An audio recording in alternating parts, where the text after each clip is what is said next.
Hi, John. This is Cami from the University of Michigan. My favorite thing about Dormify is how supportive they are with all things college. Dormify is truly like a big sister guiding you throughout the entire college journey.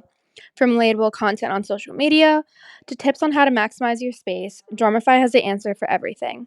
I highly recommend incoming freshmen, college students to check out Dormify on social media for all things college. Thank you for listening. Thank you, Cami, for sharing your thoughts on Dormify.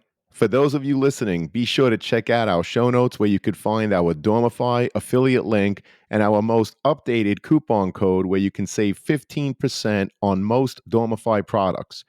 As a reminder, our podcast does receive a small commission for purchases made through our affiliate link, but rest assured, we only promote products that we believe in and feel would benefit you, our listeners. Thank you, and best wishes to all. Welcome to the College Admissions Process Podcast. I am your host, John Durante, and it gives me great pleasure to introduce to you today Grace Vail, who's an admissions counselor at the College of Charleston. Grace, thank you so much for being here today. How are you? I'm doing good. Thanks for having me, John. I'm excited to talk about College of Charleston. I'm excited as well. It's a true pleasure and honor to have you here. So, Grace, can you provide us with an overview of what the College of Charleston offers the students in terms of academic opportunities and what sets it apart from other colleges? Absolutely. So I know this both on the student side and on the admissions process side. I graduated from the College of Charleston in 2018.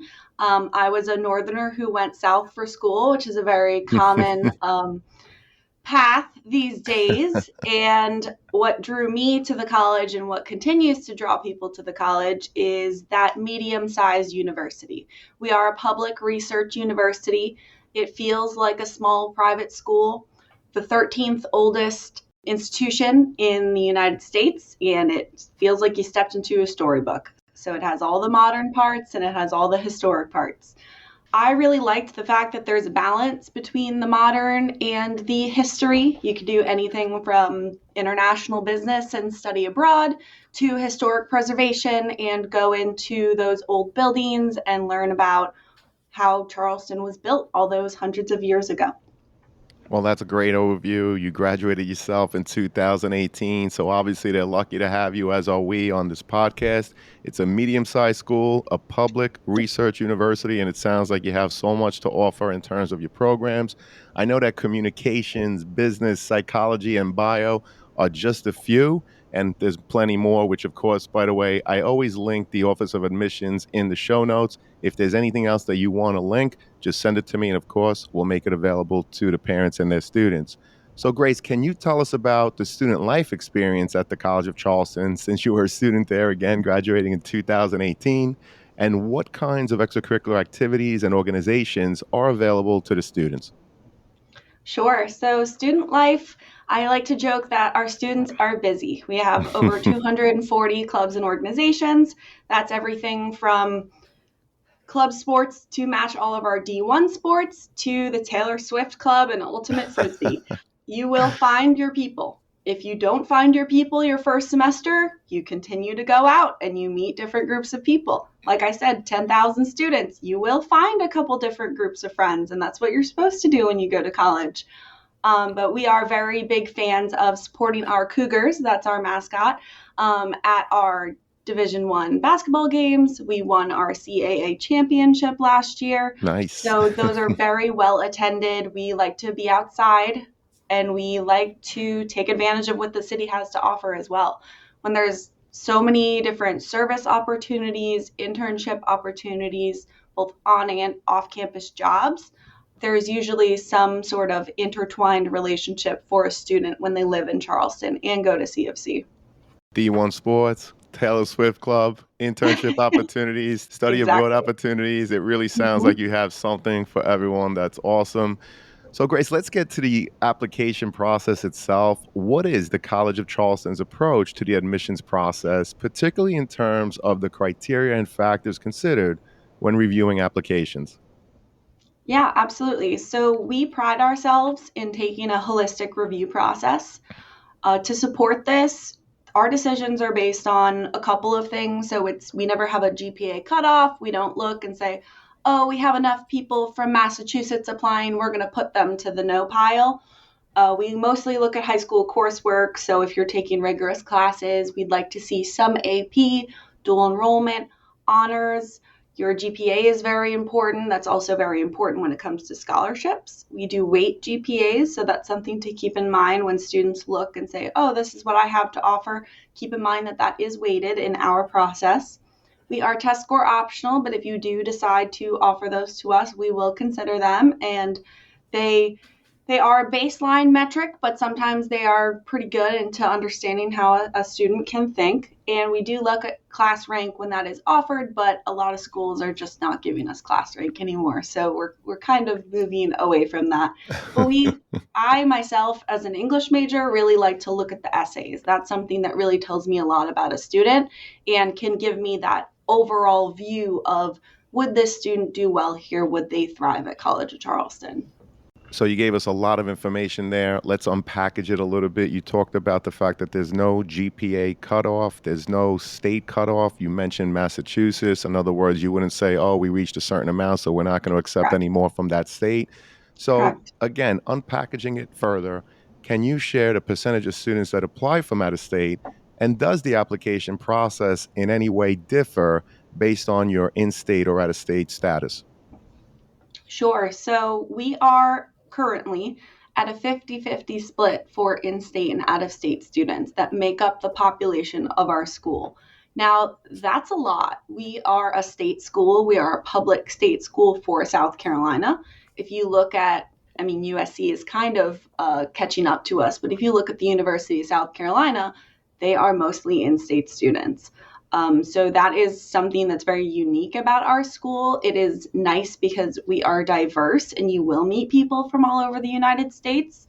The only difference in the admissions requirements between in state and out of state is that there are a lot of different ways that people are graded when they're in South Carolina. Their education system is different than, say, New York or Connecticut.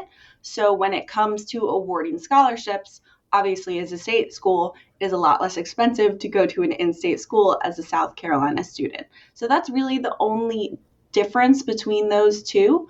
We have plenty of Northerners, we have plenty of Westerners, and we are just continuing to grow. Well, that's fantastic. 50 in state, 50% out of state. So obviously on the weekends, there must be a lot of people on campus and certainly something to do for everyone.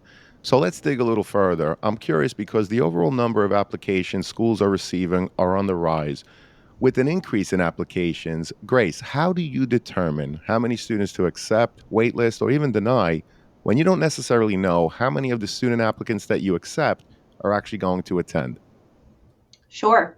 So, one thing that I'm really lucky about is that I'm not the person to decide that.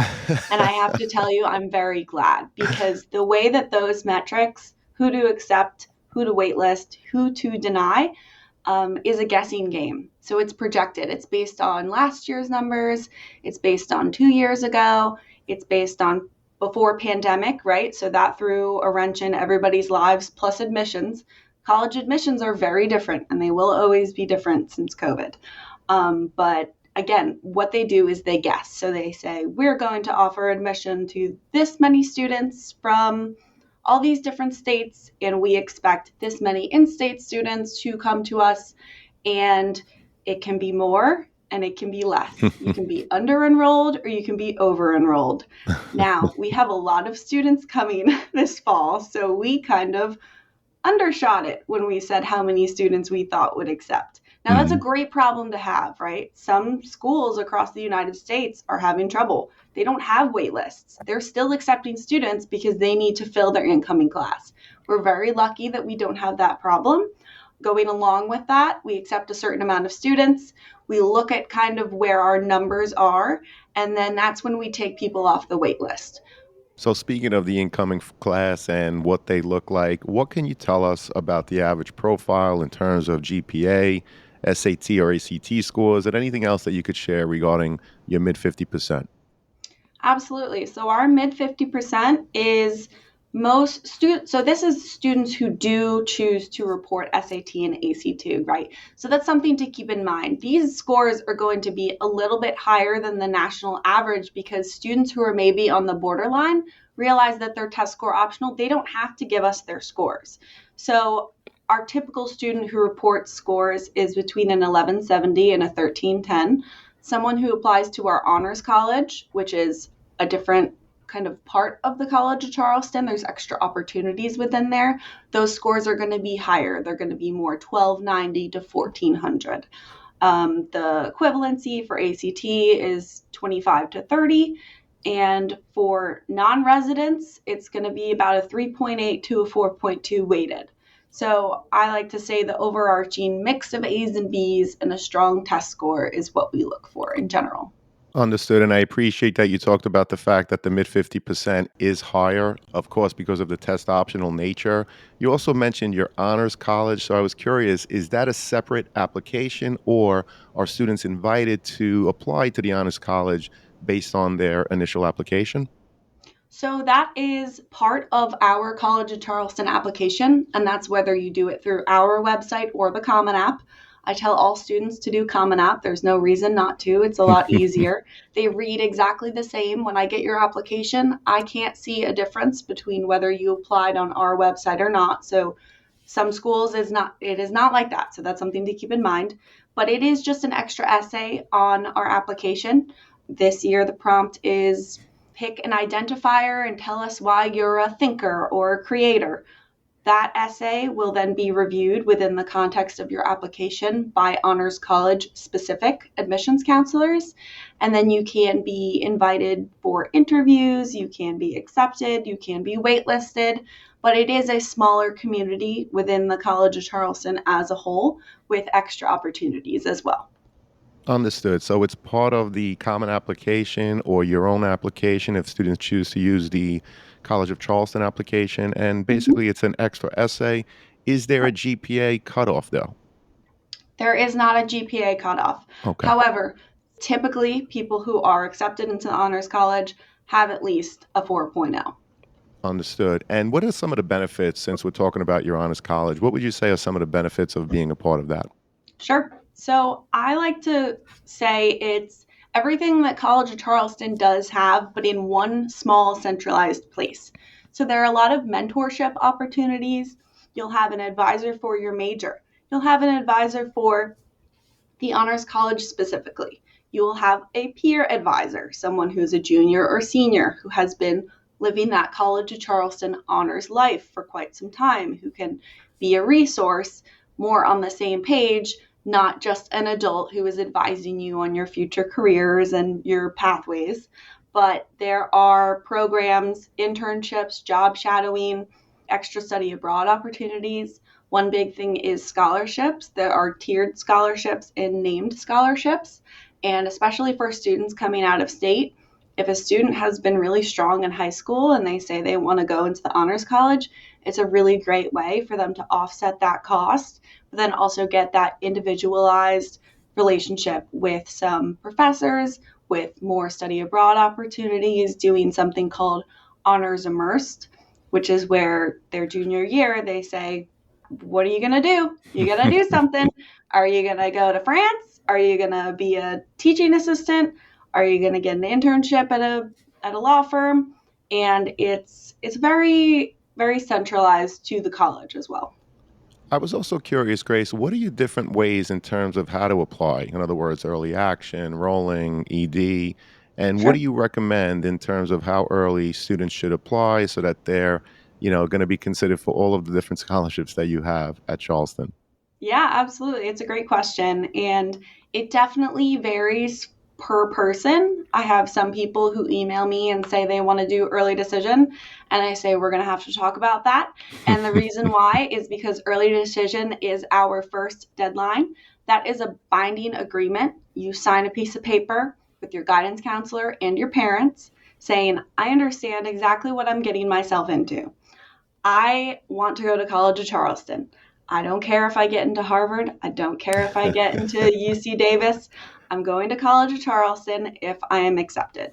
Now, that deadline is November 1st, and You just need to have all of your materials in by November 1st. If you are accepted, then you withdraw your applications to all the other schools and you must deposit by January 5th.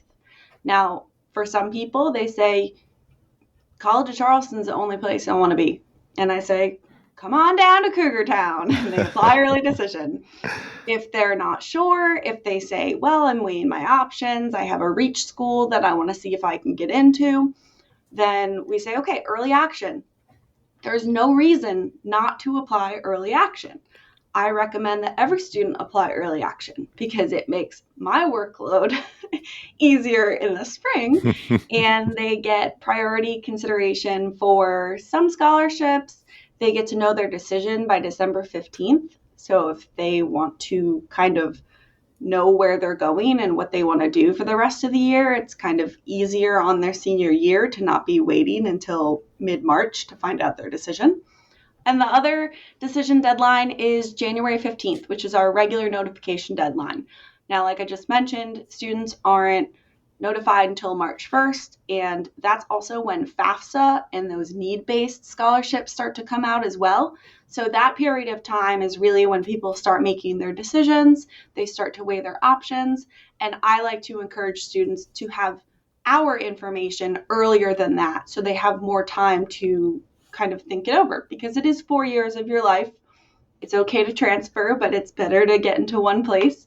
And it's only better to have that information right in front of you. Well, we appreciate that overview. I'm going to just review some of the parts. You said that early decision, obviously it's binding. The application is due by November 1st.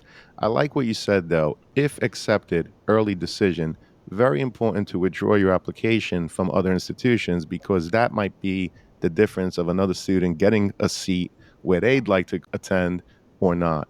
So great advice, early action. Obviously, that's what you recommend. I recommend it as well. In fact, the summer between junior and senior year, that summer is a time to really tweak your essays, your application and everything. Get it in early action to whatever schools you're applying to. And getting it done early means that you can now enjoy your senior year, hopefully. And as Grace said, you're going to receive your decisions earlier. So that's terrific. Grace, I was also curious, what are some of the things that students do to demonstrate their interest in attending the College of Charleston? And does it come up into play at any point in your overall application review process? Sure. So demonstrated interest is a really great way to show that you have College of Charleston at the top of your list. We don't technically track demonstrated interest in terms of a point system like some other private schools do, but we can see if a student has come to campus for a tour, for an information session, if they've had what's called a sit down or informal interview. And we do take those things into account when we review the application. I like to call those little extra things that make your application more readable. It makes it more exciting. It's not required. You could never have contacted the school or visited the school, and we will still seriously consider your application. But especially for students who are maybe academically on the cusp of what we look for, those extra things can tell us, hey, they want to come here, they are maybe more apt to get involved, they know what they want, and that is personally something that I really look at quite closely. Understood. So you don't track it as part of an actual point system in your overall application, but I agree with you. Do it. It cannot hurt you. It can only help. First of all, it helps you with your research about the institution. But Mm-hmm. secondly, as Grace said, it's something that she notices. And so if she's on the fence with a particular student, perhaps if you did the interview, you did the visit, you visited a second time, who knows, that might just be the difference in someone's overall application. Now, Mm-hmm. Grace, you mentioned interviews. So I was just curious, is that something that is evaluative or just informative when, you're meeting with a student? And do you recommend that a student come in for an interview? So I recommend students to introduce themselves to your admissions counselor, full stop, whether that's an email, whether that's setting up a Zoom, or, when I go to Boston and I sit down with students, either way, I always recommend it. Now, they are less evaluative in terms of using that informal interview to supplement the application as some other schools, like maybe say Cornell, where you have to have an interview if you want to be considered for admission. But it is, like you said, informative. So if I can understand a student, how they grew up, what they're interested in studying, maybe why they got a C in AP statistics, the more information I can get about a student, the more I have in my arsenal to advocate for that student if it goes before committee and we're Right. maybe on the fence about that Right. student. So it can only help that I know as much about you, the student, as possible. Well, that's great advice. So definitely reach out, whether it's in an email, if there's a visit at your high school or a local college fair, introduce yourself, students. Definitely, you want to make yourself known to the admissions rep.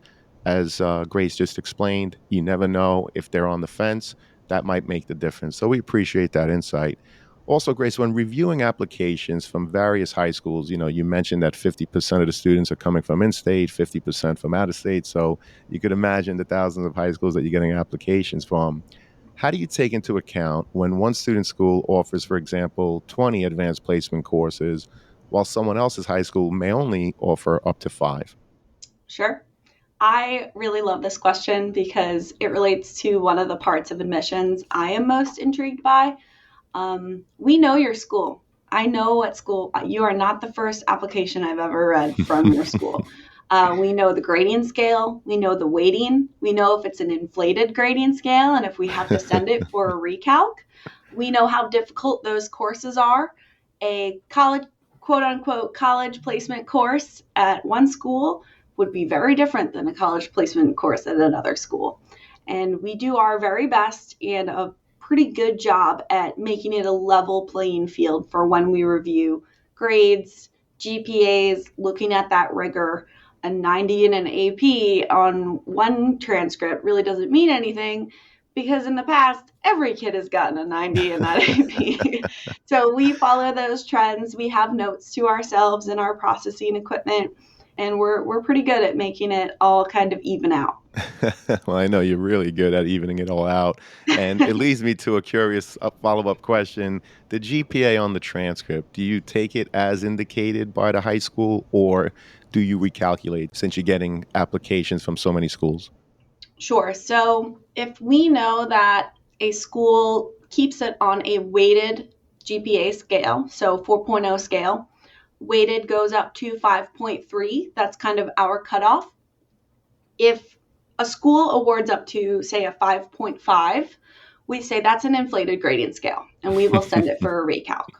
If a GPA is listed and it's maybe kind of not making sense, right? So you can look at the mix of A's and B's or some B's and C's, and you can say, I know what that translates to. That doesn't translate to 2.5. We look and we say that's unweighted, and we add zero point 0.4 to weight that GPA to make it even. Understood. Well, we appreciate that insight. Again, with pulling the curtain back, we want to get a little bit of inside scoop in terms of how it's looked.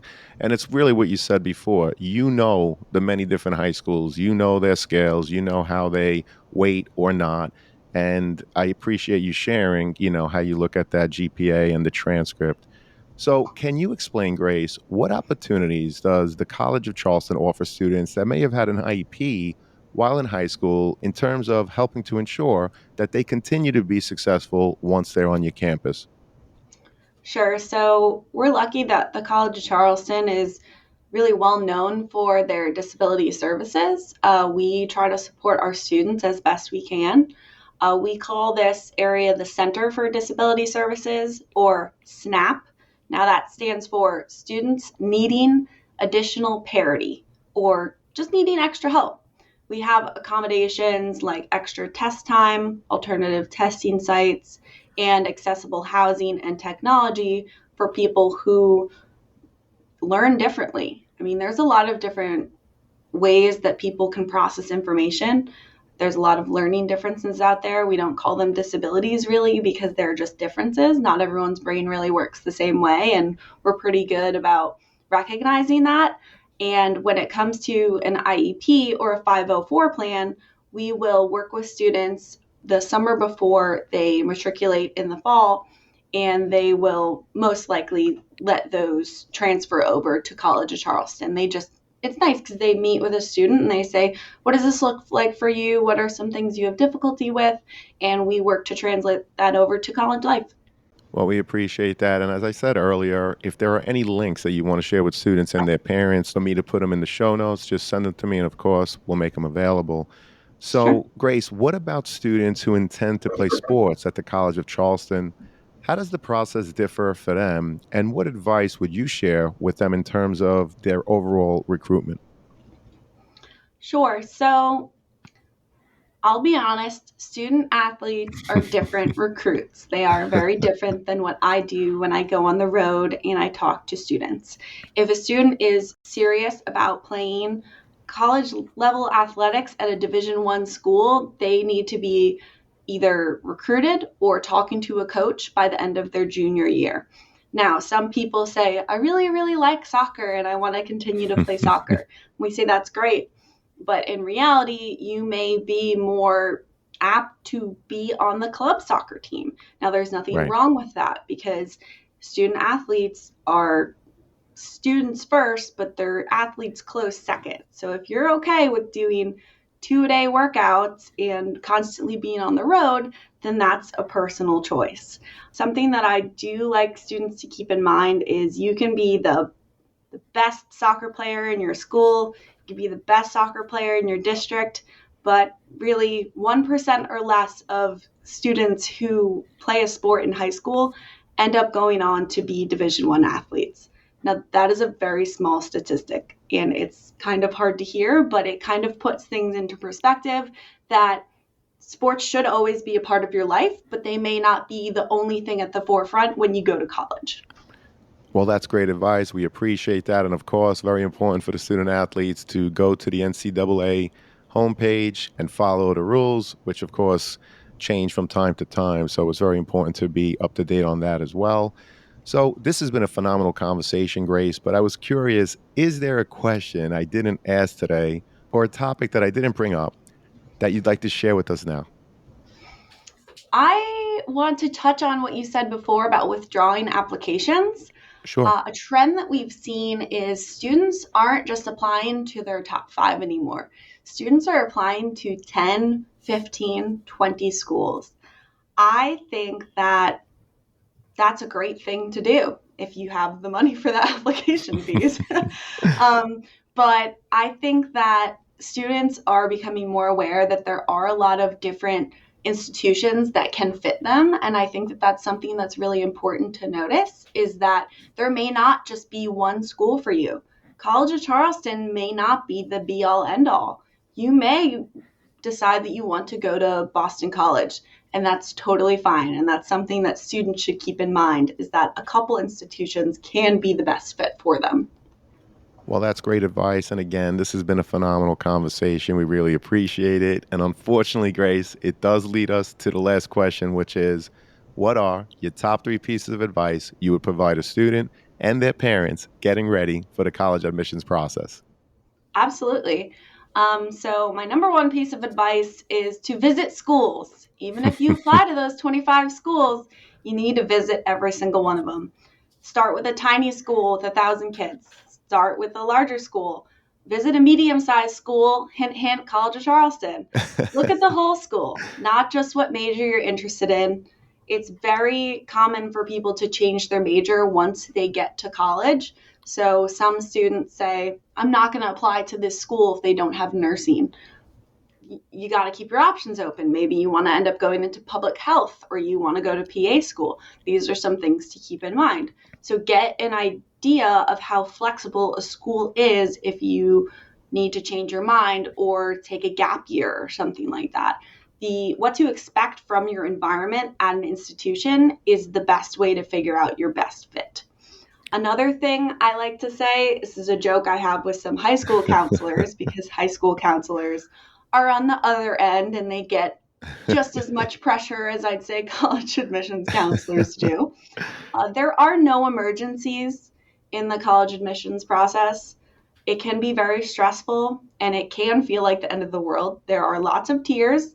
I have had many teary phone calls, but I advise all students to realize this is meant to be a really positive, good trajectory in your life. If you are worried about making the wrong choice or you are outright rejected from your number one school, you can always transfer. You are not stuck in one place for the rest of your life. A semester is only 3 months and it can go by really quickly. So I hope students know that there is flexibility and it's never the end of the world. And I would be remiss if I didn't say my last absolute piece of advice, underline, is to spell check your essays. We can tell if you wrote it in your third period gym class. We can tell if you copy and pasted it from an AI generator. We really want students to tell us as much about themselves, but to just show that extra bit of caring that you ran it through Grammarly and let the English major on the other side of the platform know that you cared a little bit more. Well, thank you so much. This has been a phenomenal conversation. You're awesome. The College of Charleston is obviously very lucky to have you, as were we. I am so happy, Grace, as I know that this conversation is going to help so many students and their parents as they navigate through the college admissions process. So there's one last thing to say, Grace. Go Cougars! Go Cougars! Thank you so much, Grace, and good luck to everyone with your college searches out there. Take care. Thank you so much. Appreciate it.